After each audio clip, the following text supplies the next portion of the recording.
ബംഗ്ലാദേശിലെ കലാപത്തിന്റെ പശ്ചാത്തലത്തിൽ അതിർത്തിയിൽ സുരക്ഷ ശക്തമാക്കിയെന്ന മേഘാലയ മുഖ്യമന്ത്രി കോൺറാഡ് സാങ്മ അതിർത്തി കടക്കാൻ ആരെയും അനുവദിക്കില്ലെന്നും കേന്ദ്ര ആഭ്യന്തരമന്ത്രി അമിത്ഷായുമായി അതിർത്തിയിലെ സാഹചര്യം ചർച്ച ചെയ്തെന്നും മേഘാലയ മുഖ്യമന്ത്രി അറിയിച്ചു. ബംഗ്ലാദേശിലെ കലാപത്തെ തുടർന്ന് അതിർത്തിയിൽ നുഴഞ്ഞുകയറ്റ ശ്രമം നടക്കുന്ന സാഹചര്യത്തിൽ BSF ഇന്ത്യ ബംഗ്ലാദേശ് അതിർത്തിയിൽ അതീവ ജാഗ്രതയാണ് പുലർത്തുന്നത്.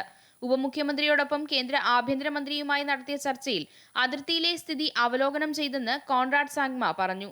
BSFും സൈന്യവും അതിർത്തിയിൽ കർശന നിരീക്ഷണമാണ് നടത്തുന്നതെന്ന് കേന്ദ്ര ആഭ്യന്തരമന്ത്രിയെ അറിയിച്ചതായും മേഘാലയ മുഖ്യമന്ത്രി കൂട്ടിച്ചേർത്തു.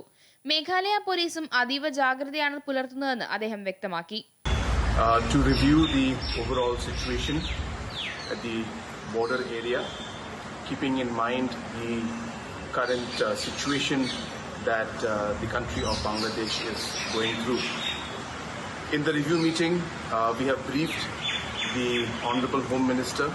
അന്താരാഷ്ട്ര അതിർത്തിയിലടക്കം സുരക്ഷ ശക്തമാക്കുന്നതിന്റെ ഭാഗമായി രാത്രി പെട്രോളിംഗ് ഏർപ്പെടുത്തിയതായും കോൺറാഡ് സാങ്മ ആഭ്യന്തരമന്ത്രിയെ അറിയിച്ചു. അതിർത്തി കടക്കാൻ ആരെയും അനുവദിക്കില്ലെന്നും മേഘാലയ മുഖ്യമന്ത്രി പറഞ്ഞു. ഇന്ത്യ ബംഗ്ലാദേശ് അതിർത്തിയിൽ നുഴഞ്ഞുകയറ്റ ശ്രമം നടക്കുമെന്നും ജാഗ്രത പാലിക്കണമെന്നും രഹസ്യാന്വേഷണ വിഭാഗം കേന്ദ്ര സർക്കാരിന് വിവരം നൽകിയിരുന്നു. കലാപത്തിനിടെ കൊടുംഭീകരരടക്കം ബംഗ്ലാദേശിൽ ജയിലിൽ നിന്ന് പുറത്തിറങ്ങിയിരുന്നു. ഇവർ ഇന്ത്യയിലേക്ക് കടക്കാൻ ശ്രമം നടത്തുന്നതായും റിപ്പോർട്ടുകളുണ്ടായിരുന്നു. അമൃത ന്യൂസ്, ന്യൂഡൽഹി.